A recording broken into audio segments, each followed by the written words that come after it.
찬송가 한 장 하시고 예배드리겠습니다. 254장입니다. 254장입니다. 내 주의 보혈은 정하고 정하다. 내 죄를 정케 하신 주 나로라 하신다. 내가 주께로 지금 가오니 십자가의 보혈로 날 씻어 주소서. 약하고 추해도 주께로 나가면 힘 주시고 내 주함을 곧 씻어 주시네. 내가 주께로 지금 가오니 십자가의 보혈로 날 씻어 주소서. 나로라 하심은 온전한 믿음과 또 사랑함과 평안함 다 주려 함이라. 내가 주께로 지금 가오니 십자가의 보혈로 날 씻어 주소서. 큰 죄인 본받아 살 길을 얻었네. 한없이 넓고 큰 은혜 베풀어 주소서. 내가 주께로 지금 가오니 십자가의 보혈로 날 씻어 주소서. 그 피가 맘속에 큰 증거 됩니다. 내 기도 소리 들으사 다 허락하소서. 내가 주께로 지금 가오니 십자가의 보혈로 날 씻어 주소서. 아멘. 전능하사 천지를 만드신 하나님 아버지를 내가 믿사오며 그 외아들 우리 주 예수 그리스도를 믿사오니 이는 성령으로 잉태하사 동정녀 마리아에게 나시고 본디오 빌라도에게 고난을 받으사 십자가에 못 박혀 죽으시고 장사한 지 사흘 만에 죽은 자 가운데서 다시 살아나시며 하늘에 오르사 전능하신 하나님 우편에 앉아 계시다가 저리로서 산자와 죽은 자를 심판하러 오시리라. 성령을 믿사오며 거룩한 공회와 성도가 서로 교통하는 것과 죄를 사하여 주시는 것과 몸이 다시 사는 것과 영원히 사는 것을 믿사옵나이다. 아멘. 누가복음 19장에서 보겠습니다. 19장 28절 한 절만 같이 읽겠습니다. 시작. 예수께서 이 말씀을 하시고 예루살렘을 향하여 앞서서 가시더라. 아멘. 누가복음의 중요한 특징은 지리에 따라서 구분되어 있는 복음서입니다.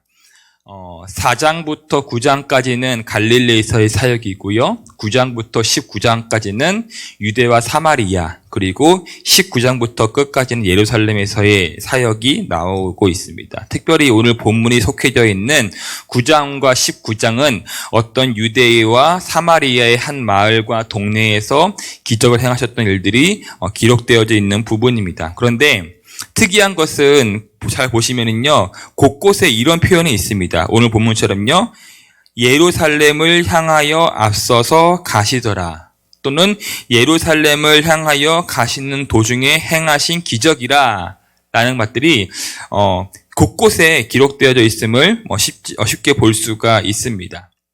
사실 표현은요, 오히려 유대 땅에서 행하신 기적이라, 아니면은 사마리아에서 향해서 이건데, 그게 아니라 예루살렘을 향하여 가시는 도중에 라는 말이 반복되어져 있습니다. 이것이 어떤 의미일까요?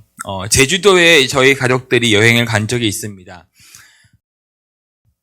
3박 4일을 있으면서 정말 좋은 곳에 많이 갔습니다. 그래서 수영도 하고 또 카페 갔는데 막 체험도 하고 했는데, 아이들의 관심은 아무리 좋은 데를 가도 한 가지입니다. 뭐냐면요, 아빠 수영장 언제 가? 라는 겁니다. 아무리 좋은 데 가도 아빠 그래서 수영장 언제 가? 이 말을 계속 했습니다. 잘 내네요. 끝날 가는 수영장인데 맨날 하는 말이 아빠 우리 수영장 언제 가? 그러니까 얘들의 관심은요, 어딜 가 있든지 수영장에 이제 가 있는 겁니다. 그런 식입니다. 뭐냐면은요, 누가복음에서 5,000명을 먹이시는 기적, 물 위를 걸으시고 나병 환자를 고치시고 수많은 말씀을 선포하시지만 예수님의 마음, 예수님의 관심은 거기에 있는 것이 아니라 예루살렘을 향하여, 한번 보실까요? 누가복음 9장 51절을 보시면은요, 제가 읽어드릴게요. 예수께서 승천하실 기약이 차감해 예루살렘을 향하여 올라가기로 굳게 결심하시고, 53절 보시면은요, 예수께서 예루살렘을 향하여 가시기 때문에 라는 바가 있고요. 13장 보시면은요, 13장 22절을 보시면은 예수께서 각 성읍 각 마을로 다니사 가르치시며 예루살렘으로 여행하시더니 라는 말씀, 17장 11절을 보시면은요, 예수께서 예루살렘으로 가실 때에 라는 표현, 18장 31절, 보라 우리가 예루살렘으로 올라가노니 선지자를 통하여 기록하신 것을 인하리라 라는 말씀이 있고요. 오늘 본문 이렇게 쭉 반복적으로 예루살렘을 향하라는 말씀을 언급하고 있습니다. 즉 지금 계신 땅은 유대 땅과 사마리아 땅이지만 거기서 말씀을 가르치시고 기적을 행하시지만 예수님의 모든 관심과 마음과 시선이 예루살렘을 향하여 있음을 너무 쉽게 우리가 알 수 있습니다. 그리고 이제 예루살렘으로 들어가시죠. 오늘 들어갔는데 거기에 사람들이 확 모였습니다. 왜냐하면은 이미 3년 동안 그분에 대한 소문을 너무 들은 거예요. 그분의 기적, 그 놀라운 말씀들을 많이 듣고 접하고 경험했습니다. 그리고 이런 분이면 충분했습니다. 이런 우리를 구해주실 분으로 내 문제, 내 아픔 것들을 해결하시기에 충분한 분이었고, 우리를 괴롭히고 있는 로마에서 우리를 구원하시기에 충분하신 분이었습니다. 그런데 예수님은 그런 마음과 달랐습니다.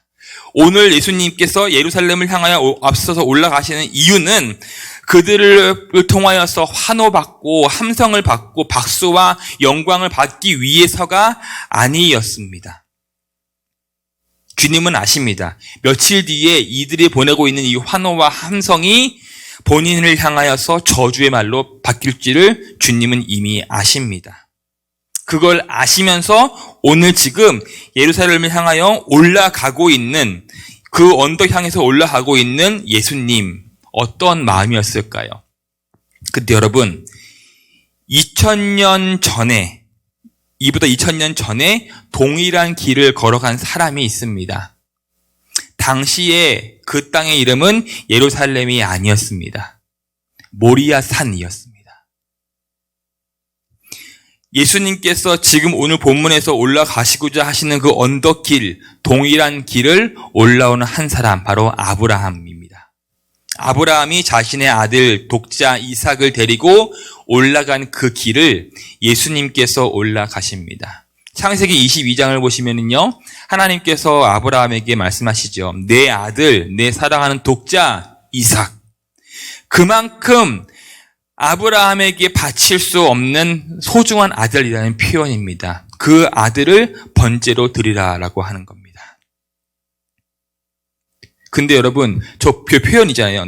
내 사랑하는 아들, 내 아들 독자라는 표현이 신약에도 나오고 있습니다. 어딘지 아십니까? 마태복음 3장인데요. 3장 16절. 세례 받으실 때 들렸던 음성입니다. 이렇죠.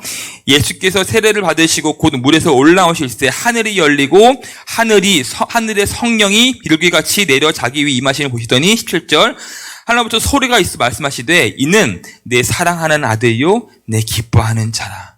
오버되지 않습니까? 동일한 장소에 올라가는 예수님과 아브라함, 그리고 똑같은 하나님의 음성입니다. 너의 독자, 내 사랑하는 아들. 하나님께서 예수님을 향해서 하시는 그 말씀 그대로를 아브라함에게 먼저 미리 하시고 있습니다. 어떻게 아들을 바치라고 할 수 있겠습니까? 어떻게 하나님이라는 분이 그렇게 폭력적인 선택을 하라고 우리에게 말씀하시고 하실 수 있습니까? 그것이 진짜 하나님의 성품이라고 우리가 말할 수가 있을까요? 그런데 그럼에도 불구하고 아브라함은 그 모리의 언덕을 뚜벅뚜벅 올라갑니다. 그리고 2000년 뒤에 예수님 또한 그 길을 올라갑니다. 근데 제가 22장을 보시면 새로 본 게 뭐냐면요. 다시 창세기 우리 22장 한번 볼까요? 창세기 22장을 잘 보시면은요. 아브라함이 얼마나 순종하기 위해서 애쓴지가 사실은 보여집니다. 22장 3절. 아브라함이 아침에 일찍이 일어났대요. 일찍 일어나. 무슨 말이냐? 충분히 잠을 못 잔 겁니다. 잠을 이룰 수가 없겠죠. 동시에 분명한 목적과 의도가 있기 때문에 일찍 일어났을 겁니다.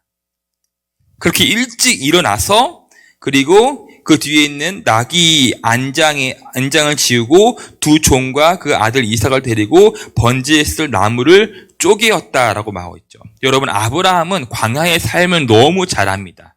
그렇죠? 광야의 지형을 너무 잘 아는 사람이에요. 광야에 나무가 있습니다. 나무 있어요. 하지만 어디에도 번제에 쓸 만큼의 나무가 있는 곳은 없습니다. 게다가 오늘 이 모리아 산은요, 돌로 된 산이에요. 무슨 말이냐? 이삭을 데리고 가서 순종하는 척 할 수 있다는 겁니다. 아이고 하나님, 여기 나무가 없네요. 하나님 번제를 드릴 수가 없겠네요. 라고 할 수 있었습니다. 이삭 번제로 못 드리겠네요. 충분한 핑계를 댈 수 있었습니다. 하지만 아브라함이 선택한 것은 핑계가 아니었습니다. 이해되지 않는, 말도 안 되는 그 하나님의 말씀에 순종하기 위한 방법을 찾았습니다. 일찍 일어나서 미리 본인이 거기에 나무가 없음을 알기 때문에 나무를 준비해서 갑니다. 그리고 22장 5절을 보시면요. 이에 아브라함이 종들에게 이르되 너희는 나귀와 함께 여기서 기다리라. 내가 아이와 함께 여기 가서 예배하고 우리 애가 너희에게로 돌아오리라. 즉 아브라함이 모리아 산으로 올라갈 때 어떤 마음인지가 보여집니다. 뭘 하라고요?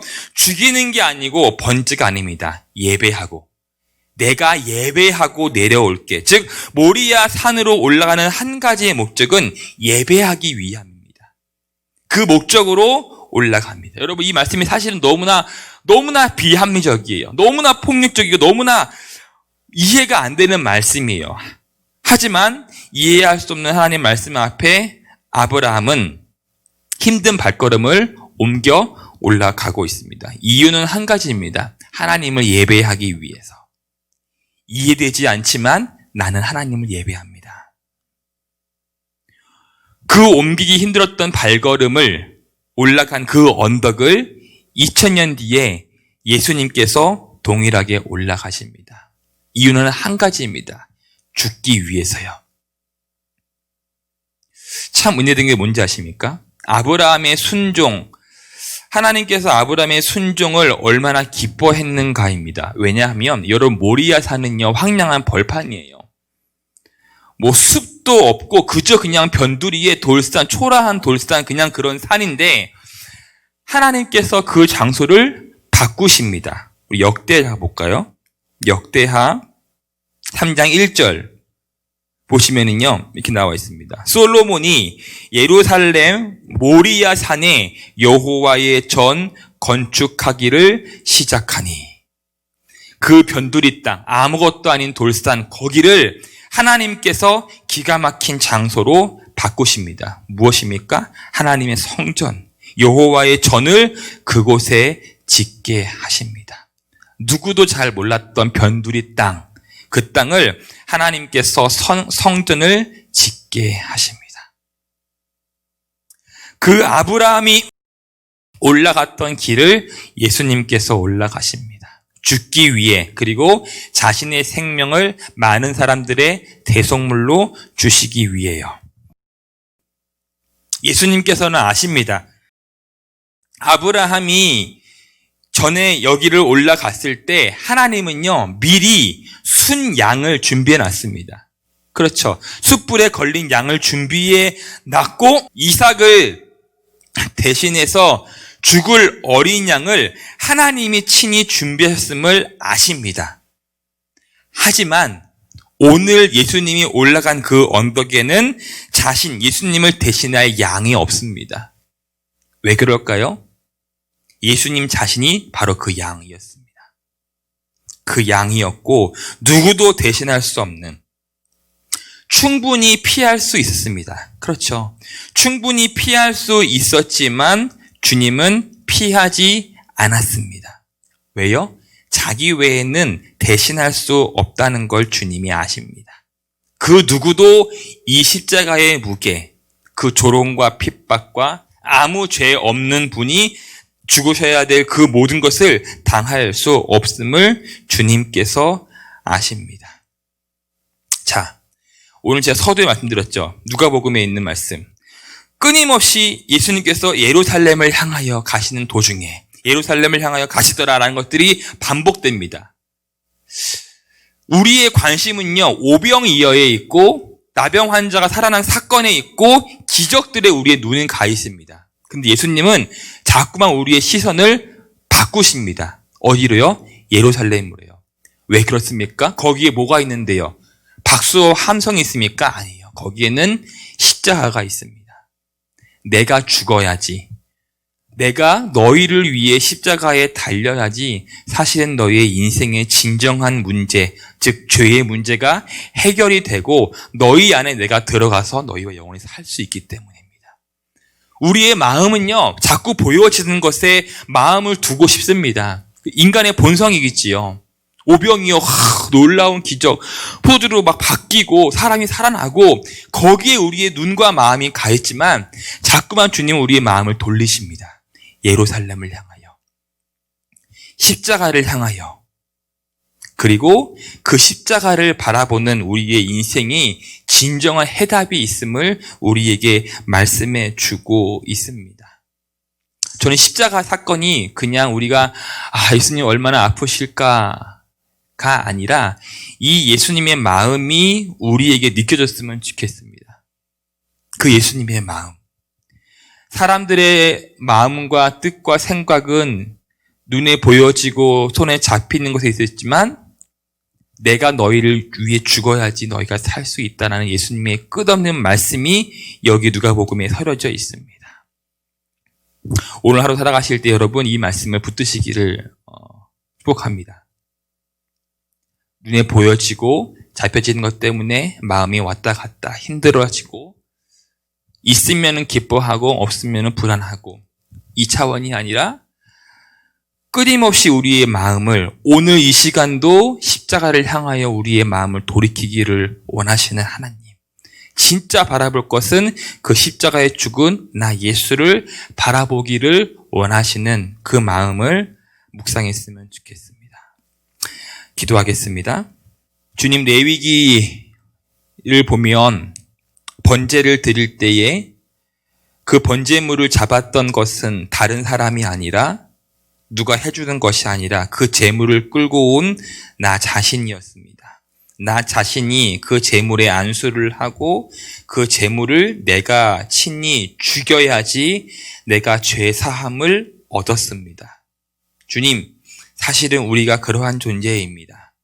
우리가 예수 그리스도를 십자가에 못 박아야지 제가 삽니다. 예수님을 내가 십자가에 못 박았어야지만 내가 살았습니다. 이젠 더 나아가서 그 십자가에 내가 함께 죽은 자로서의 자기 인식이 있도록 주님 인도하여 주시옵소서. 주님, 우리의 마음과 우리의 눈이 어디를 향하고 있습니까? 하지만 주님은 끊임없이 우리에게 말씀하십니다. 예루살렘을 향하여, 예루살렘을 향하여. 거기를 올라가야 했던 예수 그리스도의 마음, 그것은 단순한 한 사건의 해결이 아니라 그 차원이 아니라 우리 인생의 모든 문제의 통합적인 해결, 그리고 우리 안에 들어오시기 위한 그 놀랍고 위대한 사랑이 주님 거기에 있음을 우리가 기억하게 하여 주시옵소서. 때문에 우리의 감정을, 우리의 기쁨, 기쁨을 결정 지을 수 있는 것은 다른 것이 아니라 오직 이 예수 그리스도의 십자가, 그것을 바라보는 나이기 때문에 하나님 십자가의 죽은 자답게 오늘도 살아갈 수 있도록 주여 인도하여 주시옵소서. 감사합니다. 예수님의 이름으로 기도를 드립니다. 아멘. 하늘에 계신 우리 아버지여, 이름이 거룩히 여김을 받으시오며 나라의 임하옵시며 뜻이 하늘에서 이루어진 것 같이 땅에서도 이루어지이다. 오늘날 우리에게 일용할 양식을 주옵시고 우리가 우리에게 죄 지은 자를 사하여 준 것 같이 우리의 죄를 사하여 주옵시고 우리를 시험에 들게 하지 마옵시고 다만 악에서 구하시옵소서. 되게 나라와 권세와 영광이 아버지께 영원히 있사옵나이다. 자유롭게 기도하시고 돌아가시기 바랍니다.